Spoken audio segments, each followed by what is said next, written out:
Champions boat league ഉപേക്ഷിക്കരുതെന്ന് Kodikunnil Suresh M P ആവശ്യപ്പെട്ടു.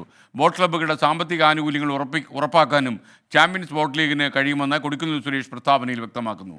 Tourism വകുപ്പ് അധികൃതർ അടിയന്തരമായി യോഗം ചേർന്ന് ലീഗിന്റെ തീയതി പ്രഖ്യാപിക്കണമെന്നും കൊടിക്കുന്നിൽ ആവശ്യപ്പെട്ടു.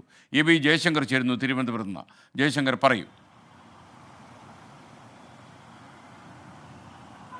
അതായത് വയനാട് ദുരന്തത്തിന്റെ പശ്ചാത്തലത്തിലാണ് സർക്കാർ ചാമ്പ്യൻസ് ബോട്ട് ലീഗ് ഉൾപ്പെടെയുള്ള വള്ളംകളി പരിപാടികൾ റദ്ദാക്കിയത്. എന്നാൽ ഈ വയനാട് വിഷയത്തിന്റെ ഒപ്പം തന്നെ ഈ പുലിക്കളിക്കും ഒപ്പം മറ്റ് പരിപാടികൾക്കും എല്ലാം സർക്കാർ ഫണ്ട് അനുവദിക്കുകയും ഇതുമായി ബന്ധപ്പെട്ട് മുന്നോട്ട് പോവുകയും ചെയ്തു. ആ ഒരു ഘട്ടത്തിൽ പോലും ഈ ചാമ്പ്യൻസ് ബോട്ട് ലീഗിനെ വേണ്ട രീതിയിലുള്ള പരിഗണന നൽകുന്നില്ല എന്നാണ് എംപിയുടെ ആക്ഷേപം.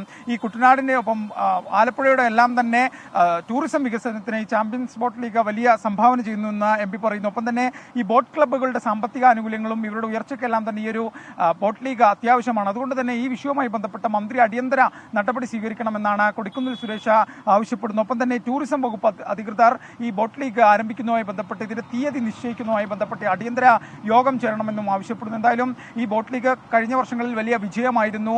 ഇതിലൂടെ നിരവധി ടൂറിസ്റ്റുകൾ ഉൾപ്പെടെ കേരളത്തിലെത്തിയിരുന്നു. കേരളത്തിന്റെ ടൂറിസം മേഖലയ്ക്ക് വലിയ രീതിയിലുള്ള സാമ്പത്തികമായി ഉയർച്ചയ്ക്കും ഇത് കാരണമായിട്ടുണ്ട്. എന്തായാലും കൊടിക്കുന്നിൽ സുരേഷ് ഇതുമായി ബന്ധപ്പെട്ട് ടൂറിസം മന്ത്രിയെ നേരിട്ട് കാണുമെന്നാണ് നമ്മൾ മനസ്സിലാക്കുന്നത്. എംപിയുടെ ഭാഗത്തുനിന്നും ഈ ബോട്ട് ലീഗ് നടത്തുന്നതുമായി ബന്ധപ്പെട്ട് വലിയ തോതിലുള്ള ശ്രമങ്ങൾ നടക്കുന്നുമുണ്ട്. എന്തായാലും ഇത്തരത്തിലൊരു ആവശ്യം ഏത് തരത്തിലായിരിക്കും ടൂറിസം വകുപ്പ് സ്വീകരിക്കുക എന്നത് നിലവിൽ വ്യക്തമല്ല. എന്തായാലും വയനാട് ദുരന്തത്തിന്റെ പശ്ചാത്തലത്തിലാണ് ഈ ചാമ്പ്യൻസ് ബോട്ട് ലീഗ് അടക്കമുള്ള പരിപാടികൾ സർക്കാർ റദ്ദാക്കിയത്. ഇനി വീണ്ടും അതുമായി മുന്നോട്ട് പോകുമോ, അതിന് വേണ്ട പണം ടൂറിസം വകുപ്പ് അനുവദിക്കുമോ എന്ന കാര്യത്തിൽ വ്യക്തതയില്ല. എന്തായാലും ഇനി അറിയേണ്ടത് മന്ത്രിയുടെ നിലപാടാണ്. S K.